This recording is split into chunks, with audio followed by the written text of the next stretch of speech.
Tom's DIY Garage is open for business again. Hello to you. Come on in. Glad to see you. Of course, I'm Tom, as the name suggests. That should not come as a big surprise. Of course, DIY is the name of the game here.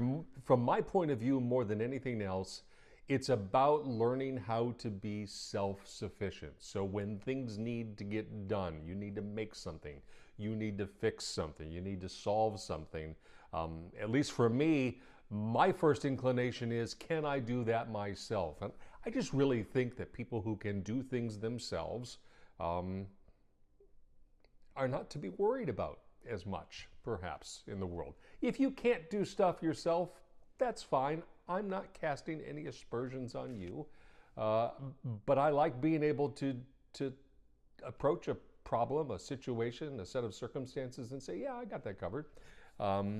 Sometimes you pay people to do stuff for you because it saves you time, and your time is better spent doing something else. It all works out in the end. It's a long, roundabout way of getting us to today.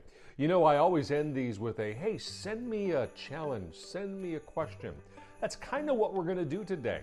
I have a challenge. It wasn't sent to me. I found it on Facebook page, but this picture right here is all about a challenge. I posted a picture of it, shared it on my own personal Facebook page, and a bunch of people said, oh, yeah, can you make that? I'd like one. I'd buy one. So let's get into it. So this particular getup is Christmas themed, but it's 3 wooden stars, and it looks to be made out of plywood here. And the original poster, I don't know who you are, Scott, but says, okay, I really want to try to make a couple of these, but what are the angles on the stars? And that's the good question, because a lot of the things I find for you and try to make are specific how-tos, and there are lengths and angles and connection circumstances all kind of offered up at once, and this is just a picture. And I'm not entirely sure, as the original poster asks, what angles do you put there? It was the point of some conversation in a woodworking group that I belong to, so let's see what we can find out. So this one got me thinking. Mandy Nelson, again, don't know who she is, but kind of approaches this from a math teacher, geometry sort of issue. Think of it like a circle. You divide into equal parts, so however many points you want, it's 360 degrees all the way around a circle, divided by that number. Then you have to account for the fact that you're putting 2 pieces together to make that angle, so you would divide again by 2. So 360 degrees, 5-point star, divided by 2.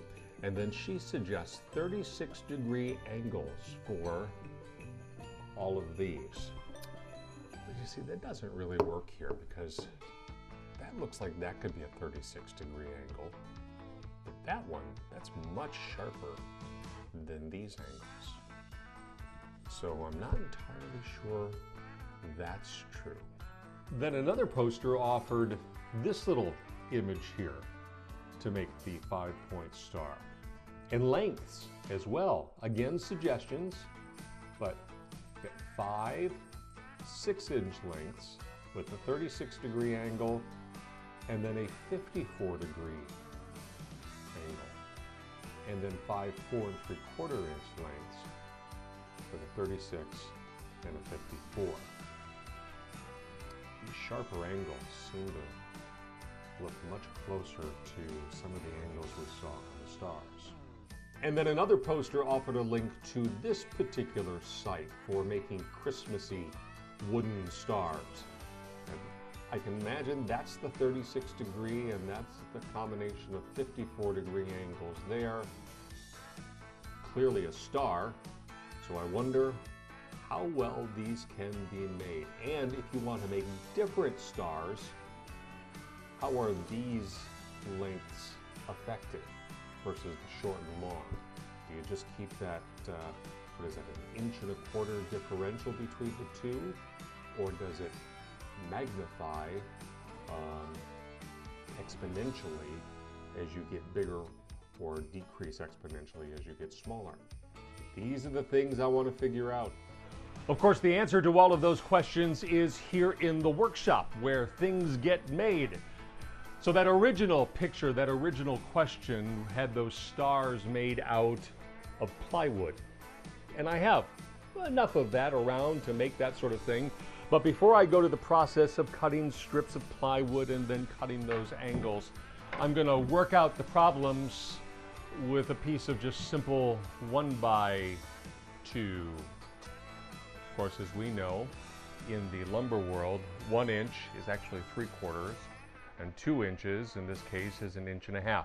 But this is about a $4 piece of wood. It's 8 feet tall. There's enough to make some mistakes and figure out the angles, and who knows, these stars might end up looking pretty decent as well. But I ultimately want to get to the plywood. But this is where we work the angles out and see if it all fits together. Here's where the mystery of these cuts come into play. I've taken the 1x2, and this is a 36-degree angle that I cut on my miter saw. The next one would be a 54-degree angle, and you can see kind of got the saw mark there. And this particular saw has this shadow line that shows you exactly where the blade's going to go, and I've marked 6 inches for this first piece.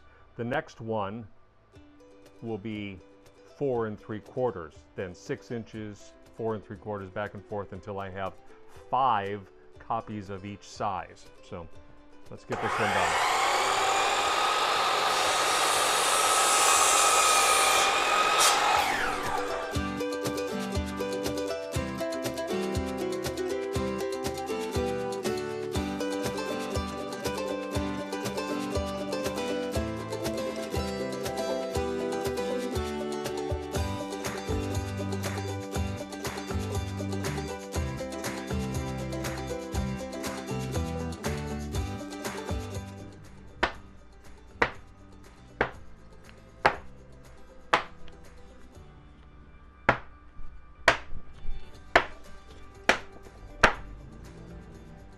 So 10 pieces of wood here. It took less than 5 minutes to cut them all, get them measured and the angles right, and switching the miter saw back and forth. But the trick is, how well do all the pieces go together to make a star? Fingers crossed.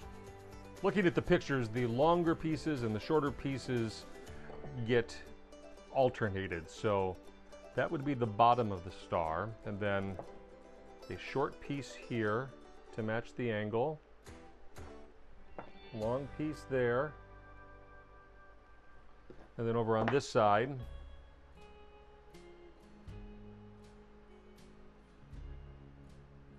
that matches the angle, and there, and then short, so long, over here, long, so short,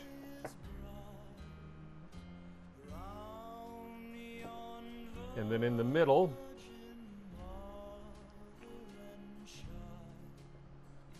short, so long over here, long here, so short here. So it has the shape of a star, but what I'm concerned about is that none of these, while it's all kind of loosely fit together, none of these angles seem particularly tight to each other. Now, the design for this star called for these long pieces to be 5.5 inches long. That other graphic that we saw with these same angles had this as 6 inches long, which is what I cut these at. And as I look at this and see that the angles don't seem like they're all going to come together real tight, I'm going to trim 1/2 inch out of these 5 long pieces and see perhaps if that gets a better looking star. After making the trims and then refitting the pieces together, the star looks a whole lot more tight. So I'm going to go ahead and try to put it together and see how it turns out.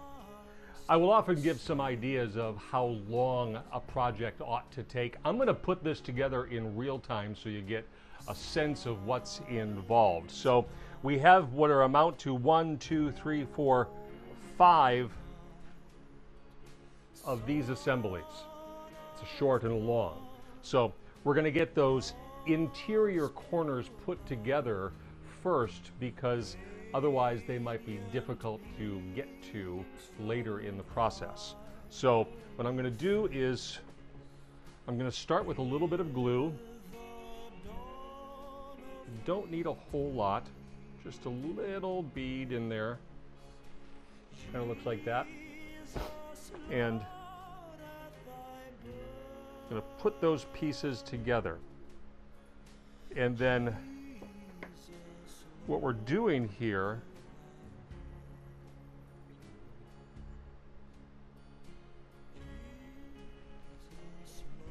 you take the nail gun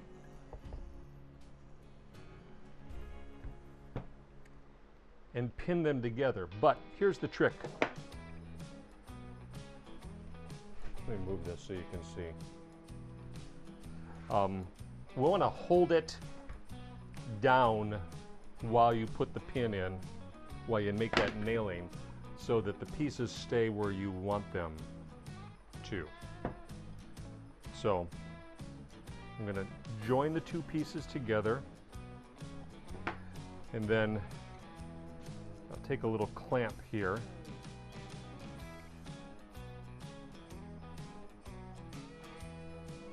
Clamp it down so that they stay locked together while I take the nail gun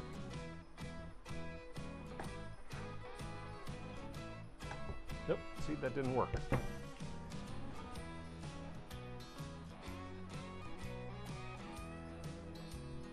And this is part of the kind of ebb and flow of the work that these things require, because there's a little bit of trial and error if this is the first time you've done this. Any job, really. And trial and error is fine. That's how you learn. But I'm kind of curious how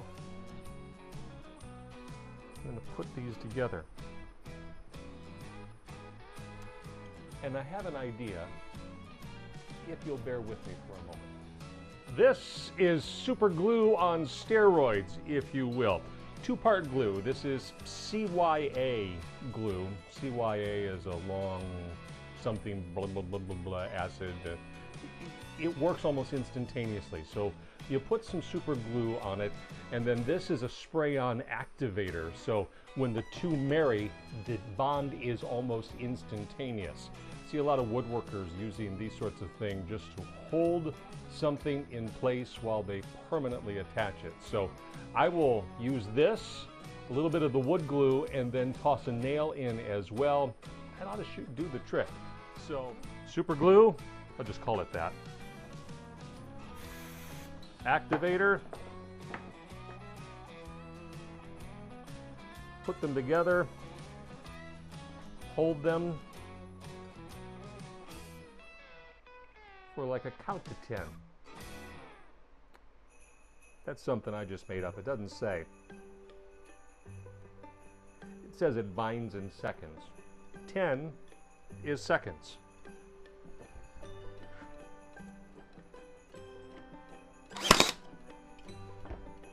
Okay. Cap that up so your glue stays nice. We have 5 pieces that should make a star. We are marrying long pieces and short pieces. So on this occasion, I am going to put a little bit of glue in there rather than the super glue.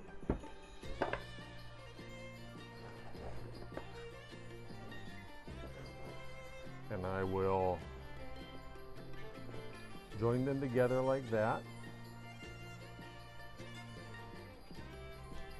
And I still want to hold them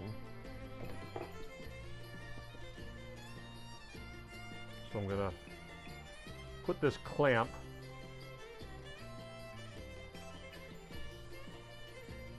with that glue. You need to be careful that it doesn't slide, because it can slide. And you want it to be just in the right spot. So just be cognizant that the pieces can slide around with that glue attached to it. And then put the nail in the spot that's going to absorb all of the nail.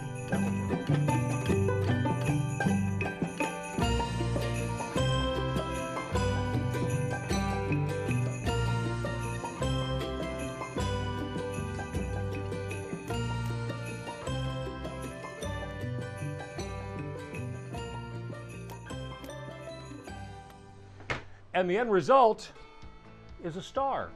I think it turned out pretty nicely. It's a very traditional star, kind of a Texas star, because that's the way the prism through which we look at things. But the tops are very horizontal here, very symmetrical here. The question is, how do you make them a little bit bigger? How do you make them a little bit smaller? Do you just keep the same length differential between the two and just kind of lengthen the pieces symmetrically? So do you add an inch to each piece, subtract an inch by each piece, see how that goes? But additionally, take a look at this star, very traditional. Now look at the stars on the piece that we were originally looking at. These are, for lack of a better way to describe it, maybe a little bit more mushed together. So particularly, oops, there you go. Particularly, look at the tops here. See how they kind of, there you go, they kind of angle up as opposed to remaining horizontal. So as you look at that, all of those pieces appear to be the same length with those 36 and 54 degree angles. So I may try that as well, just to see if that same formula works. But after cutting some experimental pieces, I'm not sure that's going to work. These are 10 identically sized pieces with 36 degree angles and 54 degree angles, and they just don't go together. It's a hot mess. The answer may lie in the first star project that I shared with you. You may recall this one. Obviously, it's a solid star. It's constructed different than what we're working with on this particular project. But what I really want to draw your attention to are these horizontal surfaces at the tops of these 2 points. They're not actually horizontal. They kind of tilt up a little bit. Can you see that?